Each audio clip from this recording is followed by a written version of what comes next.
नमस्कार जंटू में स्वागत आपका। मैं हूं योगेंद्र। आप देख रहे हैं हमारी विशेष पेशकश राजस्थान सरकार का बजट 2022-23। ये सरकार का पूर्ण बजट के रूप में आखिरी बजट कहा जा सकता है। 2023 में बजट पेश होगा, लेकिन एक पूर्ण बजट सरकार पेश करेगी, लेकिन समय नहीं मिल पाएगा उस कार्यकाल के लिए। तो चलिए, लेकिन अक्सर ये देखा जाता है कि इस तरह के बजट लोक लुभावन बजट होते हैं, हर वर्ग को छूने वाले बजट होते हैं। लेकिन हम बात उद्योग जगत की करेंगे। इंडस्ट्रीज से हर किसी को अपेक्षाएं होती हैं, उम्मीद होती हैं, लेकिन एक उद्योगपति है वह भी उम्मीद करता है कि उसे भी सरकार, चाहे वो सिंगल विंडो क्लियरेंस सिस्टम हो या फिर दूसरे सिस्टम हो, उसके जरिए राहत मिलनी चाहिए। क्योंकि अगर वह पैसे नहीं कमाएगा तो दूसरे को कैसे देगा।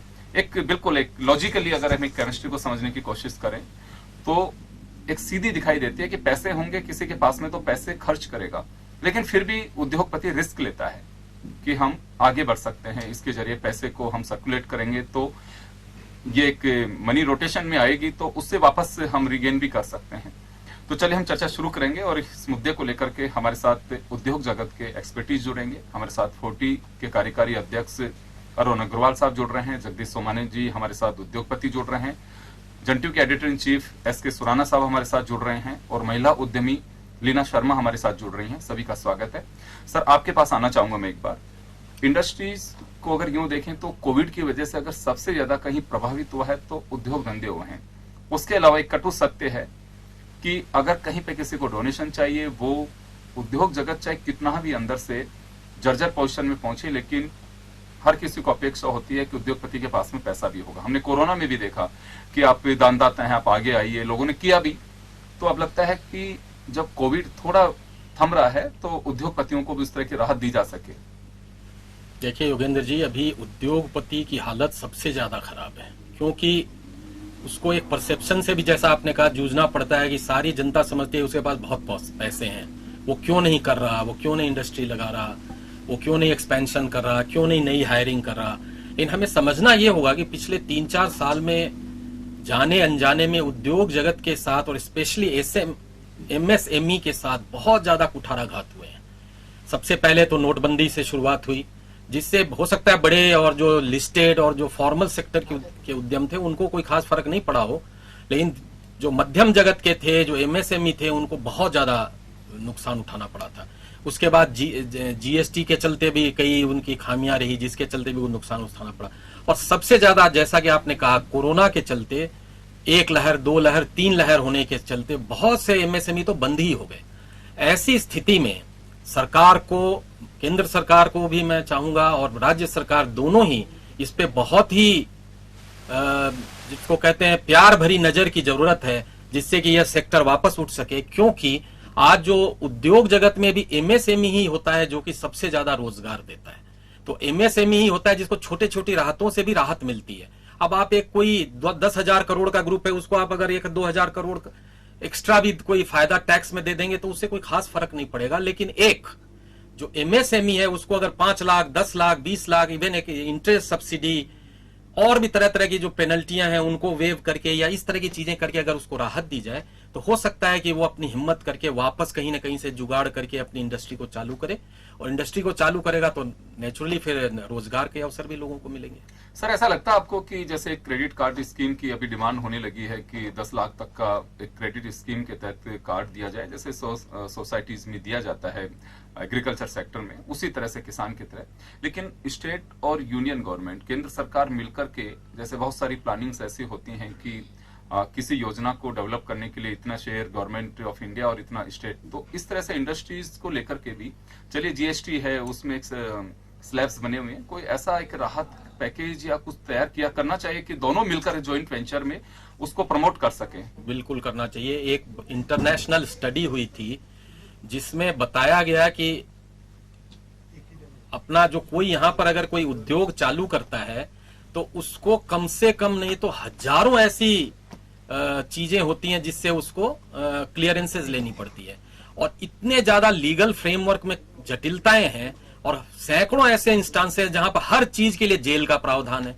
अगर आप एक उद्यमी को हर चीज के लिए जेल ही भेजने लगोगे, हर चीज में शक की नजर से ही देखोगे, तो बहुत सी ऐसी चीजें होती है जिसमें आप दंड के रूप में पेनाल्टी लगा सकते हो, आर्थिक पेनाल्टी लगा सकते हो। उसको कुछ और तरह का दंड दे सकते हो। लेकिन हर बात के लिए जेल का डर दिखाना, ये भी कहीं ना कहीं एक उद्यमी को हतोत्साहित करता है। और लीगल फ्रेमवर्क में बहुत ज्यादा सुधार की जरूरत है। Rare of the rare circumstance में जेल की बात होनी चाहिए। ज्यादातर चीजों में आर्थिक पेनल्टी के रूप में इसको देखना चाहिए। दूसरी बात रही जो सुधार होने चाहिए वो है, अभी भी मतलब ईज ऑफ बिजनेस की प्रधानमंत्री बात करते हैं, लेकिन ईज ऑफ डूइंग बिजनेस, जैसा कि मैंने कहा, इतने ज्यादा कंप्लायंसेज अभी भी हैं जिसकी आवश्यकता प्रोबेबली नहीं है, और उनको कम से कम करना चाहिए। अब जैसे आप रीको को ही ले लीजिए, आज रीको से हम जमीन लेते हैं, जमीन लेने का पहली चीज तो वो लीज पे दी जाती है, और उसके बाद में इतनी ज्यादा दखल, आप रीको की बुक पढ़ लेंगे तो उसमें इतने तो अमेंडमेंट है, इस तारीख से ये अमेंडमेंट है, और सब लोग लगे हुए हैं उद्यमी की टांग खींचने में। तो अगर आप रीको ले लो, एक उदाहरण दे रहा हूं, ऐसे कहीं भी आप देख लीजिए, उद्यमी सबसे बड़ा स्केप गोट है, हर आदमी उसको मारने पे लगा हुआ है। जब तक आप उद्यमी को प्यार नहीं करोगे, इस देश का भला नहीं होगा। उद्यमी को प्यार करोगे और किसान को प्यार करोगे, तभी ये देश आगे बढ़ेगा। जी, अरुण अग्रवाल जी हमारे साथ में जुड़े हैं। अरुण जी, एमनेस्टी स्कीम चालू की थी, उसकी वजह साफ थी, जैसे सुराना साहब ने कहा कि आप जेल का डर, डंडे का डर खत्म करिए। ये डंडे वाली जो स्कीम है, हम अक्सर कहा करते थे कि इंस्पेक्टर राज, उसी की वजह से single window clearance system develop किया गया। अब पता नहीं मुझे हर्डल विंडो है कि सिंगल विंडो, आप लोग बेहतर तरीके से उसे बता सकते हैं, लेकिन इसका कोई फायदा होता नजर आ रहा है, क्योंकि इसमें यह था कि लाइबिलिटीज जो टैक्स की बनी हुई है, आप 3 चरणों में आप उसे कंप्लीट करके उसे सॉर्ट आउट कर सकते हैं, तो इसका कोई बेनिफिट मिल रहा है? आप सही बोले योगेंद्र जी, अभी सुराना साहब सही फरमा रहे थे कि जो डंडे का जोर, जेल का डर, और ये जो व्यापार में ये जो करते हैं, हम तो टैक्स कलेक्टर है, हम कोई वो थोड़ी ना है, कोई कल्प्रिट है, या कोई हमने कोई ऐसा क्राइम कर दिया जो हमको जेल का डर दिखाया जाता है। अभी ये सेंट्रल गवर्नमेंट का जीएसटी का भी नए प्रावधान अभी लागू हुए हैं, उसमें कोई सुनवाई नहीं है, सीधे जेल का प्रावधान है। चूंकि ये कल स्टेट बजट आ रहा है, और सुराना साहब एमनेस्टी की बात की, मैं उसी को आगे बढ़ाते बोलूंगा कि पिछली बार माननीय मुख्यमंत्री जी अशोक गहलोत जी हमारी रिक्वेस्ट पर एमनेस्टी स्कीम लाए, लेकिन वो एमनेस्टी स्कीम 31 अक्टूबर को समाप्त हो गई थी। फिर उसको 1 महीना एक्सटेंड किया गया, नवंबर तक किया गया, और आज कई अभी तक इसमें केस पेंडिंग है, सी फार्म, डी फार्म, मिसमैच इत्यादि अभी तक, क्योंकि जीएसटी को आए हुए 4.5 साल हो गया, और वैट को जो जनरल चीज पे है, बाकी पेट्रोल डीजल और उस पे है, वो सब बात छोड़िए। तो ऐसे में उस एमनेस्टी स्कीम को हम आपके चैनल के मार्फत से अनुरोध करेंगे, क्योंकि कल माननीय मुख्यमंत्री जी स्टेट बजट पेश कर रहे हैं, तो ऐसे में इस एमनेस्टी स्कीम कम से कम 30 सितंबर 2022 तक लाया जाए। इसके अलावा रिको की बात जो सुराना साहब बहुत मतलब काफी हर चीज पे, हर पहलू पे ज्ञान रखते हैं, इकोनॉमिस्ट भी है वो, और कॉलेज भी चलाते हैं। ऐसे में उनके बातों को आगे बढ़ाते हुए कल मुख्यमंत्री जो बजट कह रहे हैं, रिको की जो बात की, रिको में एक तो अभी सबसे बड़ी समस्या जो हमारे पास आ रही है, यूडीएच के नोटिस, रिको क्षेत्र में नाली, सफाई, लाइट, रोड, सारा काम रिको करती है, उसके बदले हम सालाना उसको सर्विस चार्ज और इकोनॉमिक रेंट देते हैं। ऐसे में नगर निगम का वहां कोई क्षेत्राधिकार नहीं है। माननीय सुप्रीम कोर्ट का भी ये आदेश है, एक सेक्टर से एक ही एजेंसी कोई भी टैक्स पेनल्टी या कुछ भी वसूल कर सकता है, लेकिन ऐसे में नगर निगम नाजायज तरीके से अभी हमारे इंडस्ट्रियल एरिया में, टिक्को के सारे इंडस्ट्रियल एरिया में जिसमें उनका क्षेत्राधिकार नहीं है, उसमें वो घुस के और वो प्राइवेट स्पेरो को एजेंसी को लगा दिए हैं, जिसमें कमीशन दिए 10.3%। मैं आपको खुल के बताना चाहूंगा इसमें, और उनको वो प्राइवेट को दे दिए, और वो हर जगह घूम के हर फैक्ट्री में नापाजोगी करते हैं। हम नगर निगम से आए, नगर निगम से आए तो कोई रोक भी नहीं सकता, गवर्नमेंट के अधिकारी है भाई, नापाजोगी की है, दूसरे दिन नोटिस आ गया। तो ये सरासर गलत है। हम अभी राजस्थान कर सलाहकार संघ की मीटिंग हुई थी, उसमें माननीय मुख्यमंत्री हर साल हमसे सजेशन लेते, उसमें भी मैंने उनको बोल के आया था कि इसको यूटीएच नोटिस को समाप्त किया। जी, लीना जी आपके पास आना चाहूंगा।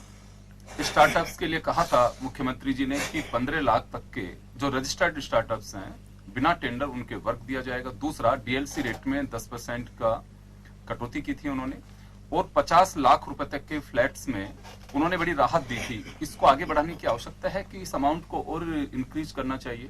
सर देखिए, इसको बढ़ाने की तो आवश्यकता है ही, और उसके अलावा मैं ये कहूंगी कि इस के प्रोसेस को इजी करने की आवश्यकता है, क्योंकि ये जो स्मॉल इंडस्ट्री और इनको जो हम लोग लोन देते हैं उनको उस लोन को पास कराने में ही इतना वक्त और इतना पैसा वो हो जाता है, उनका इन्वेस्ट हो जाता है कि छोटे लोग जो 15 लाख तक के जो लोन वगैरह जो भी हम लोग लेने की मतलब की कोशिश में होते हैं, तो वो सोचते हैं कि इतने प्रोसेस में जाने से अच्छा है कि हम कहीं और से कुछ सेटलमेंट करके और उसको चला लें।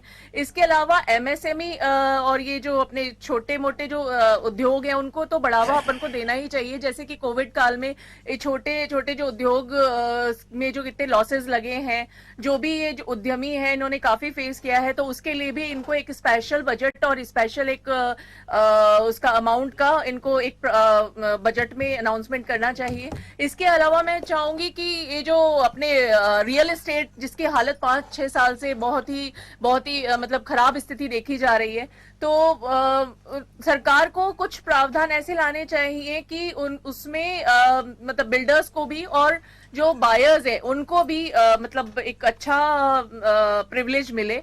इसके अलावा जो ये अपना अभी आपने बोला डीएलसी वैल्यूज कम करी हैं, डीएलसी वैल्यू सर वैसे इतनी हाई है, इतनी ज्यादा हाई है कि हम लोग उसको मतलब एक छोटा मोटा जो घर कोई लेने जाता है तो रजिस्ट्री चार्जेस ही उसके लिए इतने हाई हो जाते हैं कि एक मध्यम वर्ग के लोग घर खरीदने में काफी परेशानी होती है, और लोन की प्रक्रिया को काफी इजी करना चाहिए सरकार को। हाँ, बिल्डर्स पे भी कुछ जैसे कि उनको भी पाबंद करना चाहिए, तो कंज्यूमर जो फ्लैट और ये सब खरीद रहे हैं तो उनको भी एक इंस्टॉलमेंट टाइमली देने का एक प्रावधान रखना चाहिए। इसके अलावा महिलाओं के लिए, क्योंकि मैं एक महिला उद्यमी हूँ, महिलाओं के लिए उनको एक स्पेशल बजट पारित करना चाहिए। उनके लिए एक एकल खिड़की जैसे कि एमएसएमई और इनके लिए इनको सुविधाएं दी जाती है, वैसे महिलाओं के लिए दी जानी चाहिए। स्पेशल बजट महिलाओं के लिए आना चाहिए जिसमें कि उनकी सुरक्षा, उनकी शिक्षा, उनका उत्थान, उद्योग, क्योंकि महिलाएं भी अभी किसी से कम नहीं है, आधी आबादी हमारे यहाँ पे महिलाओं की है और उनको प्रिविलेज देना चाहिए, महिलाओं के लिए काम करना चाहिए। एक स्पेशल बजट जैसे कि आंध्र प्रदेश गवर्नमेंट ने महिलाओं के लिए एक स्पेशल बजट अनाउंस किया है, तो हमारे राजस्थान में महिलाओं के लिए बजट क्यों नहीं अनाउंस किया जाता। प्लस इंडस्ट्रीज के लिए भी मैं बोलना चाहूंगी कि इंडस्ट्रीज के लिए हमको रूल्स एंड रेगुलेशंस थोड़े इजी करने चाहिए ताकि हम बाहर के जो मतलब ये जो इन्वेस्टर्स हैं और मल्टीनेशनल कंपनीज हैं वो यहाँ पर आए। हम लोगों ने इतनी प्लानिंग कर रखी है, राजस्थान में इतना स्पेस दे रखा है, आईटीज कंपनी को हम अट्रैक्ट करें, जैसे कि आज हरियाणा गुड़गांव में इतने सारे एस्टेब्लिशमेंट हैं, गुजरात में, क्योंकि उन लोगों को काफी फैसिलिटीज वहां पे मिलती है। तो राजस्थान सरकार से भी मैं गुजारिश करूंगी कि यहाँ के लोगों को बाहर ना जाना पड़े, आप ऐसा कुछ अनाउंसमेंट इस बजट में करें। लीना जी, आप सही कह रही हैं। मैं कल कुछ लोगों से ऐसे ही बात कर रहा था स्टेचू सर्किल पर, तो उन्होंने कहा कि रिसर्जेंट राजस्थान भी हुआ, अब इन्वेस्टमेंट सबमिट कर रहे हैं, गुजरात में भी हुआ, ये मेले मत भरवाइए। मतलब मेले क्यों कह रहे हैं उनको कि मेले ऐसा रिजल्ट क्या निकलता है। आपको वही करना चाहिए, आप इनकी आवश्यकता नहीं, आप ऐसी फैसिलिटीज दीजिए, विंडोज आप ऐसे रखें कि लोग आए, किसी को पता ही नहीं लगे। जब इंडस्ट्री खड़ी होती है, बड़े एम्प्लॉयर के रूप में खड़ा होता है तो अपने आप होता है। गुड़गांव में किसने किया था, नोएडा में किसने किया था। आप हिस्ट्री देखेंगे तो अमेरिका में सिलिकॉन वैली ने भी नहीं किया था कि कोई बहुत बड़ा समिट किया हो, लेकिन उसने ऐसा डेवलप किया क्योंकि उनके रूल्स इस तरह के बने, वहां पे एक राहत दी गई। और हमारे यहाँ बड़ा उल्टा सिस्टम है कि इन्वेस्टर आता है तो सबसे पहले हम उसको ट्रैक करना शुरू करते हैं कि उसको निचोड़ा कैसे जा सकता है, उसकी गर्दन तक पहुंचने की कोशिश करते हैं। तो ऐसे नहीं आ सकता। मुझे लगता है कि एक विजनरी और अच्छे पार्लियामेंट्रियन अशोक गहलोत खुद को भी गौर करना चाहिए इस पे। सोमानी साहब, आपके पास आना चाहूंगा। हम अक्सर बात करते हैं कि अलग से फीडर हो एग्रीकल्चर का, तो इंडस्ट्रीज के लिए भी कुछ अलग से, क्योंकि मैं सुना है कि बिजली काफी महंगी, सोलर प्लांट्स लगा रहे हैं लेकिन उसकी कोई राहत नहीं मिल पा रही है। देखिए, मैं अभी मेरे पूर्व के सभी वरिष्ठ वक्ताओं ने भी बोला है, लीना जी ने भी बोला है, मैं उसी बात को भी आगे बढ़ाता हूँ और आपकी बात में भी आता हूँ। ये अभी जब भी हम पिछले 5 साल से हमारे फोरम से ये बात रेगुलर उठ रही है, विश्वकर्मा इंडस्ट्रियल एरिया हो, चाहे 40 हो, चाहे एसोचैम हो, इन सबसे भी हमने अल्टरनेट एनर्जी के बारे में गुजारिश की है कि आज बिजली बहुत महंगी है, तो एलपीजी का कोई यहाँ पे साधन होना चाहिए, या अल्टरनेट एनर्जी में आज ऐसा होना चाहिए कि आज क्या हो रहा है कि एग्रीकल्चर का लोड इंडस्ट्री पे आ रहा है। अगर वो एग्रीकल्चर के लिए एक अलग बना दे कंपनी, एक डिस्कॉम अलग बना दे जिसमें गवर्नमेंट को कुछ भी बेनिफिट डालना है वो अपना पॉकेट से डाले। अगर इंडस्ट्री को अगर वो सेल्फ सस्टेन कर देंगे या सोलर जिन्होंने इंडस्ट्री ने लगाए वो उससे कर देंगे तो आधी समस्याओं का हल हो जाएगा, महंगी बिजली मिलेगी नहीं। आज राजस्थान इसलिए पिछड़ रहा है कि ये यहाँ पे न तो एलपीजी के सोर्स है, न गैस लाइन्स है, न कोई दूसरे सोर्स अच्छे हैं। डीजल पेट्रोल यहाँ पे टैक्स ज्यादा है, सबसे महंगा है। बजट में बहुत जरूरत है इस बात की कि इसके लिए या तो कृषि बजट जब अलग दे रहे हैं तो कृषि की बिजली कंपनी भी अलग बना दें तो इंडस्ट्री सस्टेन हो जाए। सोलर में भी अभी हाल में इन्होंने वो कर रखा है कि सोलर जिन्होंने भी लगा रखे थे जो यूज नहीं करते हैं वो सोलर के अगर 30 तारीख तक उसने यूज नहीं करी है तो उसका बिल 0 हो जाता है, उसका कोई बेनिफिट उसको नहीं मिलता है, जबकि उसके सिस्टम ने एनर्जी डेवलप करके इंडस्ट्री को दी है। जो मेरी हमने अभी उस समय में मांग रखी थी, अभी जब राजस्थान कर सलाहकार की जो मीटिंग थी माननीय मुख्यमंत्री ने ली थी उसमें भी हमने सजेशन दिए थे कि कोविड के समय पिछले बजट में मुख्यमंत्री जी ने घोषणा की कि जो भी इन्वेस्टमेंट्स आएंगे, जो जिन्होंने चाहे एक्सपांशन करे, चाहे मॉडिफिकेशन करे, चाहे कुछ भी करे, उन सब के अंदर उनको बेनिफिट मिलेगा इंटरेस्ट सब्सिडी का मुख्यमंत्री लघु उद्योग प्रोत्साहन योजना में। अचानक से एक दिन सारे के सारी 1000 फाइलें 800 फाइलों के आसपास था, सारी फाइलें उन्होंने रिजेक्ट कर दी। लाखों करोड़ों रुपए के जो इन्वेस्टमेंट लोगों ने इस एक्सपांशन किए थे ये प्लानिंग में लेते हुए अपने प्रोजेक्ट रिपोर्ट में कि फाइनेंशियल इंटरेस्ट की एड मिलेगी, वो बंद कर दिए और एक नई स्कीम निकाल के लेकर आ गए तुरंत ही कि हम तो सिर्फ 80 से 85% 25 लाख से नीचे वाले उद्योगों को ही हम इंटरेस्ट सब्सिडी देंगे। हम तो बहुत जनों को, क्वांटिटी वालों को देना चाहते हैं, हमें उससे मतलब नहीं है। अब बताइए वो इंडस्ट्री वाले कहाँ जाएं? हमने हर फोरम से आवाज उठा ली, हमने उद्योग मंत्री से मिल लिए, हम सबसे मिल लिए। बजट में एमएनएसटी जो है, बजट में एमएनएसटी स्कीम के लिए हमने उनको बोला कि साहब एमएनएसटी स्कीम में आप फायदा लेके नहीं आ पाए हैं तो आप एमएनएसटी स्कीम को 30 सितंबर 2022 तक बढ़ाएं, फॉर्म्स जमा करने की डेट्स है वो बढ़ाएं। रिको की एमएनएसटी स्कीम पेंडिंग है, वो बजट के अंदर आने के लिए आज वो 30 जून में 21 में खत्म हो गई थी। हर फोरम पे बात हो गई, हमारी सब मीटिंग्स में डन हो गया, उसके बाद वो नहीं हो गया। फ्री होल्ड पट्टे के लिए इंडस्ट्री के लिए लिख रखा है, जिस तरह जेडीए में फ्री होल्ड पट्टा होता है उस तरह इंडस्ट्री को फ्री होल्ड पट्टा मिले। तो मेरा ये कहना है कि जी मैं आऊंगा आपके पास में वापस। अरुण जी आपके पास आना चाहूंगा एक बार। मैं कर सलाहकार समिति की बैठक की बात होती है, हर गवर्नमेंट बुलाती है, इसे रस्म अदायगी कहें कि वास्तव में जो व्यापारी सलाह देते हैं उस पर को गौर फरमाते हैं या फिर ब्यूरोक्रेट से कुंडली मार के बैठ जाता है, वो विजनरी को भी बिल्कुल विजनलेस कर देते हैं। बिल्कुल आपने योगेंद्र जी सही फरमाया है। माननीय मुख्यमंत्री जी की भावना तो रहती है कि भाई यहाँ उद्योग धंधे आए, राजस्थान उद्योग हब बने, राजस्थान वो बीमारू उद्योग के से निकलकर और इंडस्ट्रियल हब में बने। किंतु ये फाइलें जब घूम के ब्यूरोक्रेट्स के पास जाती है, नीचे स्तर से ऊपर स्तर पर, उसमें कट होते होते उनकी भावना ये रहती है कि ये फाइलें हमारे पास ही घूमती रहे। डायरेक्ट यहाँ कोई इंडस्ट्री नहीं। आज इतना बड़ा इंडस्ट्रियल इन्वेस्टमेंट समिट हो रहा था, 6 लाख करोड़ से ऊपर एमओयू हुए, पिछली सरकार में भी हुआ। तो ऐसे में उसको धरातल पर लाने के लिए, हालांकि इनकी मैं आपके चैनल के मार्फत ये संदेश भी देना चाहूंगा कि माननीय मुख्यमंत्री जी अशोक जी गहलोत की भावना वास्तव में अंदर से यही है कि हमारा यहाँ इंडस्ट्री, क्योंकि सीईओ वर्ल्ड मैगजीन का जो भी सर्वे हुआ था कोरोना काल में, सबसे ज्यादा मार व्यापार उद्योग पर पड़ी। और ऐसे में सीईओ यूएसए की वर्ल्ड मैगजीन का सर्वे हुआ, उसमें इंडिया को 5वां स्थान पूरे वर्ल्ड में दिया गया और राजस्थान को उसमें पहला स्थान अभी मिला है। और कोविड कंट्रोल के बारे में भी राजस्थान स्टेट मॉडल को पूरे इंडिया में वर्ल्ड में सराहा गया है। ऐसे में निश्चित रूप में भावना अच्छी है। थोड़ा ब्यूरोक्रेट्स को हमें आपके चैनल के मार्फत संदेश देना चाहूंगा, वो हमारे कंधे से कंधे मिलाकर हमको पास बैठाने की चेष्टा करे, हमको पास बैठाना आरंभ कर दे कि कोई पॉलिसी बनाए उसमें हमारा डिसीजन ले, जिससे निश्चित रूप से।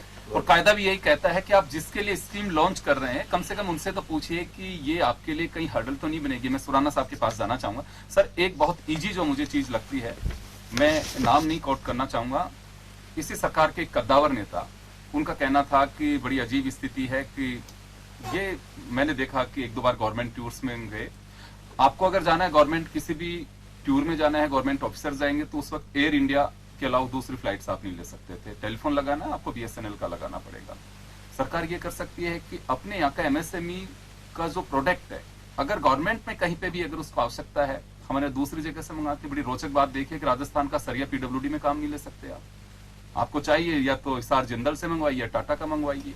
अगर क्वालिटी में अगर कहीं कोई कंप्रोमाइज, और सबसे बड़ी बात जो मैंने सुना है, अरुण जी ज्यादा जानते हैं, जॉब वर्क में वही सरिया राजस्थान से बन के जा रहा है, तो ये तो गवर्नमेंट कर ही सकती है। हाँ देखिए योगेंद्र जी, ये शायद गवर्नमेंट करती है, कुछ एक लिमिट है, वो बहुत कम है अमाउंट, शायद 20-25 लाख तक के ही है अमाउंट, जिसमें कि आप लोकल से आपको लेना है। ये लिमिट बढ़ने की जरूरत है कि आजकल जो 25 लाख है और आज से 15 साल पहले जो लिमिट बनी होगी उसमें बहुत अंतर हो गया है, तो वो बढ़ना चाहिए। और ऐसे शायद हैं सब डिपार्टमेंट्स में स्कीम्स है, बट उनका आंकड़ा जो है वो 5 लाख 10 लाख 25 लाख तक ही है। एक वो होना चाहिए जिससे लोकल को कुछ फायदा मिले। ऐसे ही जो टेंडर होते हैं उसमें भी अनुभव की क्राइटेरिया वगैरह बहुत होती है, जिससे कि जो कोई नया उद्यमी स्टार्टअप वो सब आते हैं उनको भी बहुत ज्यादा मौका नहीं मिलता, तो उसमें भी उनको कुछ ना कुछ रिजर्वेशन करके कि हाँ भाई इतने 50 लाख तक के टेंडर हैं, उसमें ये लोग बिना कोई अनुभव के भी एलिजिबल होंगे, बाकी की और क्राइटेरिया उनकी पूरी होनी चाहिए। या उनसे आप जैसे 2% ईएमडी की जगह 3% ले लीजिए, या कोई और चीज कर लीजिए जिससे कि आपका खतरा कम हो और उनको भी कोई का आप पहला जवाब देंगे तभी तो एक्सपीरियंस होगा, नहीं तो अंडा पहले मुर्गी पहले वाली चीज हो जाती है। दूसरा जो मैं आपके इस मौके पे कहना चाहूंगा कि जो एमनेस्टी स्कीम है वो, चूंकि व्यापारी क्या है ना, वोटर्स बहुत कम है बेचारे, वो बेचारे घूम फिर करके व्यापारी टोटल जोड़ दोगे पूरे राजस्थान के तो 50,000 भी नहीं होंगे, 1 लाख समझ लीजिए, तो उनकी वोटों की संख्या नहीं है, इसलिए उन पे किसी की नजर नहीं है। सबका ध्यान उन पर है जहां वोटों की संख्या ज्यादा है। बिल्कुल। तो एक तो इससे हमें जूझना पड़ता है जो बिजनेसमैन है, कि वो उसका वोट का ताकत जो है उसकी कम है, और संगठित भी उतने ज्यादा नहीं है जितने होने चाहिए। जैसे इंडस्ट्री है अलग है, ट्रेडर है वो अलग है, वो अलग है, उनका भी एक जो होना चाहिए फोर्स।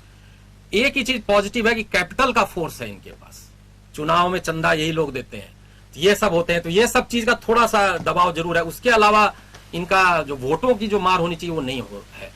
लेकिन समझने की बात यह है, मुख्यमंत्री जी को और ब्यूरोक्रेट्स को यह समझना चाहिए कि अगर हम कोई चीज राहत दे रहे हैं और अगर उससे इंडस्ट्री ज्यादा खुलेगी तो इवेंचुअली तो आपका टैक्स भी बढ़ेगा।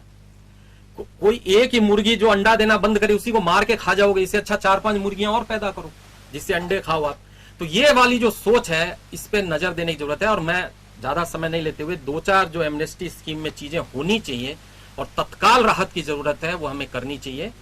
एक तो जिस इंडस्ट्री ने रीको से या आरएफसी से लोन लिया है, बहुत मार उसने खाई है पिछले 2-3 साल में, बहुत ही अच्छी एमनेस्टी स्कीम आनी चाहिए, पेनल्टी बिल्कुल जीरो होनी चाहिए, जैसे हम लोग इसमें करते हैं लोकल सेल्फ गवर्नमेंट की स्कीमों में करते हैं, पेनल्टी जीरो कर देते हैं, इंटरेस्ट जीरो कर देते हैं। तो आप इंटरेस्ट जीरो ना करें तो कम से कम 1-2% ही कम कर दें। एक तो उससे क्या होगा, आपका लीगल केसेस कम होंगे, आपकी रिकवरी बढ़ेगी। वो हो सकता है अपना सोना गिरवी रख के ही ला करके आपको, केवल जब उसे पेनल्टी छोड़ दोगे उसकी 1 करोड़ की देनदारी घट के 65 लाख हो जाती है, तो आगे 65 लाख देके अपनी इंडस्ट्री को चालू करने की सोचेगा। वो जो 35 लाख आप बचाओगे उसके, वो 35 लाख वो कोई खा थोड़ी जाएगा। आज बिजनेसमैन खाता नहीं है, खाता दाल रोटी ही है। वो उस 35 लाख को उसी सिक इंडस्ट्री में डाल करके उसको जीवित करेगा। उसको जीवित करेगा तो जिन लोगों का रोजगार छूट गया था उसका रोजगार आएगा। तो पहली चीज तो इस तरह की जो लोन में रिकवरी में दिक्कत आ रही है, जिससे सरकार की लोन की भी रिकवरी होगी और उनको राहत भी होगी। उसके बाद भी जो नहीं कर पाता है तो आप उसकी एसेट्स को नीलाम करो या जो भी करो। दूसरी चीज हो गई, जो रीको में इतनी ज्यादा ब्यूरोक्रेसी और इतने ज्यादा रूल्स रेगुलेशन जमीनों के अंदर हैं, उसको खत्म करना चाहिए। जैसे माननीय साथी कहा था कि फ्री होल्ड का पट्टा क्यों नहीं होना चाहिए। जब आपके सब जगह आप 10 साल का इकोनॉमिक रेंट ले लीजिए, 15 साल का लेकर के फ्री होल्ड का पट्टा दीजिए। उसमें हर चीज में टांग घुसा रखी है रीको ने। आप रेंट दो तो 10% रीको को दे दो, आप बेचने जाओ तो उनसे परमिशन लो, हर चीज में परमिशन। तो इंस्पेक्टर राज कहां खत्म हुआ? 1991 में मनमोहन सिंह जी ने इंस्पेक्टर राज खत्म किया था। आज गहलोत जी की सरकार है, उनको भी हिम्मत करके ये सारा इंस्पेक्टर राज खत्म करना चाहिए। जमीन सामने वाले ने ले ली तो जमीन उसकी है। तीसरी चीज आ गई, जो रीको के अंदर भी उनको एमनेस्टी स्कीम लानी चाहिए, जैसे आई थी पहले, उसको और ज्यादा मैं बोलूंगा आगे बढ़िए। और एमनेस्टी स्कीम में जिससे आपके भी जो सिक इंडस्ट्रीज में डूबे हुए पैसे हैं वो आएंगे। जैसे सर्विस चार्जेज में लोगों के इतने फिर ब्याज पे ब्याज, फिर पेनल्टी लगा करके वो बेचारा देखता है अब तो वहां देखो ही मत। देखने का मतलब, फाइल खोलने का मतलब है गर्दन खत्म हो जाएगी। तो उसको भी राहत दो ना, कि मूल दे दो भाई, जो सर्विस चार्ज थे, चलो इंटरेस्ट पेनल्टी वेव कर दी। तीसरा जो सबसे कंटेंशियस, जो बहुत ही इलॉजिकल है, वो है एक रिटेंशन चार्जेस करके होता है। आपने कोई जमीन ली, आपने जमीन में लेकर कोई इंडस्ट्री लगा ली, आपके 3 साल बाद मान लो इंडस्ट्री बंद हो गई, कोई कारण से कुछ हो गया, अब वो कहेंगे आपको कि दोबारा आप इसको चालू करो, नहीं तो हर 3 साल के बाद में आपको मैं रिटेंशन चार्ज। और रिटेंशन चार्ज इतना ड्रैकोनिक है कहीं आपने सुना है कि जमीन जितने में मान लो उसने 10 लाख मिली, रिटेंशन चार्ज 2 करोड़? जिस जमीन को आप खरीद चुके हो तो आपने जब 10 लाख जैसे रिटेंशन चार्ज आपको ले लेनी चाहिए थी या तो जमीन। तो मतलब आपका उद्देश्य क्या, जो इंडस्ट्रियलिस्ट है उससे पैसा कमाना उद्देश्य है क्या, या उसकी हेल्प करना उद्देश्य है? तो एक रिटेंशन चार्ज में भी एमनेस्टी स्कीम आनी चाहिए, पेनल्टी इंटरेस्ट सब वेव होना चाहिए, ताकि वो जो पैसा उसका बचे जिसको वो अपनी इंडस्ट्री में लगाए। और एक लिमिट होनी चाहिए कि जितने में जमीन उसने खरीदी थी एटलीस्ट उससे ज्यादा तो रिटेंशन चार्ज नहीं होगा। अगर मान लो उसने 50 लाख में जमीन खरीदी तो रिटेंशन चार्ज 50 लाख से ज्यादा नहीं होगा। ऐसे ही कुछ सुविधाएं होंगी तो एक जिसको कहते हैं एक उत्साह लोगों में आना चाहिए। ऐसे छोटी मोटी 1-2 राहत दोगे तो कुछ नहीं होगा। इसको कहते हैं big bang reform. Big bang reform करोगे, लोगों में उत्साह आएगा, तो जो इतने जूते खाए हैं 3 साल से उनकी थोड़ी हिम्मत आएगी। हिम्मत आएगी तो अपने पैसे लगाएंगे, इधर उधर से भी लोग पैसे ला करके इंडस्ट्री में लगाएंगे और वापस जो अपना जो, नहीं तो अदरवाइज देखिए इंडस्ट्रियल वीकेंड एरिया क्या हाल चाल है अरुण जी, कितनी कंपनियां बिकने के कगार पे हैं। नहीं और ले जाए उन पे रिटेंशन चार्ज और लगे हुए होंगे, वही और बेचेगा तो उसमें कहेगा उतना तो पहले वही दे दे तो 30%। क्योंकि ये अक्सर में ये कहा भी जाता है कि सबसे बड़ी अगर कोई रिस्क लेता है तो व्यापारी लेता है। और अभी निश्चित रूप से अगर सरकारें इस तरह से ध्यान नहीं देंगी, क्योंकि कोविड है, अभी ये माना जाता है कि कोरोना खत्म नहीं हो, ये सरकारें ही कहती हैं, सब जगह इनके एक्सपर्ट्स कहते हैं, तो हर व्यापारी ये भी सोच के चलता है कि कम से कम मेरी रोजी रोटी चलती रही, इतना तो मैं दबा करके ही रखूंगा। बहुत सारी ऐसी चीजें। खैर लीना जी आपके पास आना चाहूंगा मैं। रियल एस्टेट को इंडस्ट्री का दर्जा दिया जाएगा ये हम सुनते तो बहुत हैं, लेकिन क्या वास्तव में उस रूट पे सरकारें आगे बढ़ पा रही हैं? सर बिल्कुल नहीं। रियल एस्टेट वालों को तो एक मतलब ब्रोकर और उसकी नजरों से देखा जाता है। उसको ना तो कॉर्पोरेटिज्म है, राजस्थान में स्पेशली, राजस्थान में कॉर्पोरेट रियल एस्टेट में बिल्कुल भी नहीं है। सब जगह लाला की दुकानें हैं। उनको कॉर्पोरेट में दर्जा देने के लिए इसको पूरा सिस्टमैटिक वे में प्लान करना पड़ेगा गवर्नमेंट को। इसके लिए एक अलग से कई सुविधाएं देनी पड़ेगी जो कि गवर्नमेंट नहीं देती है। कोई भी रियल एस्टेट का अगर प्रोजेक्ट बन रहा है तो उसमें उनको स्पेशली कुछ मध्यम वर्ग के और छोटे तबके के लोगों को ध्यान में रखते हुए भी मतलब कुछ प्रोजेक्ट्स लाने चाहिए। और ये जितने भी ये फीस और इतनी सारी चीजें जो पेनल्टीज ये जो रियल एस्टेट वालों पे लगाते हैं, बिल्डर्स पे लगाते हैं, वो भी थोड़ा उसके लिए भी थोड़ा सोचना चाहिए। क्योंकि लोन और ये जो बिल्डर्स हैं वो भी 3-4-5 साल में काफी ध्वस्त हो गए हैं। कई लोगों ने इतने प्रोजेक्ट्स मतलब बना लिए हैं जो कि ना तो वो एक पूरा कर पा रहे हैं। उसके लिए भी कोई रूल्स आने चाहिए ताकि कस्टमर भी इसमें परेशान ना हो। एक बिल्डर ने 10-10 प्रोजेक्ट का इनॉग्रेशन कर लिया, बट वो एक भी टाइम से डिलीवर नहीं कर पा रहा है। तो उसके लिए, क्योंकि इससे क्या होता है कि बायर्स का कॉन्फिडेंस टूटता है। पहले इन्वेस्टर्स भी इन्वेस्ट किया करते थे, अब मुझे नहीं लगता कि मार्केट में कुछ इन्वेस्टर्स भी बचे हैं, क्योंकि रेट्स एक तो इतनी हाई हो गई है, प्लस इतने मतलब कितने रेरा भी आप ले आए उसके बाद भी कई प्रोजेक्ट्स उस पे अटके पड़े हैं। तो रेरा का भी मुझे लगता नहीं है, क्योंकि इस पे भी सरकार को एक्शन लेना चाहिए और इसके लिए कोई स्पेशल बजट वगैरह पास करना चाहिए। जी चलिए, माफी चाहूंगा। सुझाव बहुत सारे हो सकते हैं, आप लोग सब अपने अपने क्षेत्र के एक्सपर्टीज हैं और हम एक सैंपल के रूप में चर्चा करना चाह रहे थे कि वास्तव में पब्लिक चाहती क्या है। खैर, मुख्यमंत्री जी खुद ने लंबे समय तक लोगों से चर्चा की है बजट बनाने से पहले, और ये जो बजट होगा काफी महत्वपूर्ण बजट है उनके लिए, उनके करियर के लिए, उनकी पार्टी के लिए, उनकी सरकार के लिए। तो मुझे लगता है कि काफी महत्वपूर्ण तरीके से वो पेश करेंगे।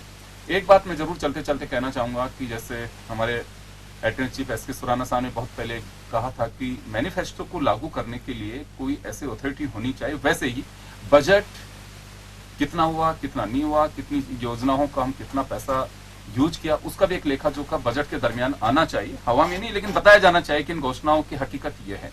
चलिए, बहुत बहुत शुक्रिया आप सभी का। बजट स्पेशल में इतना ही, दीजिए इजाजत, नमस्कार।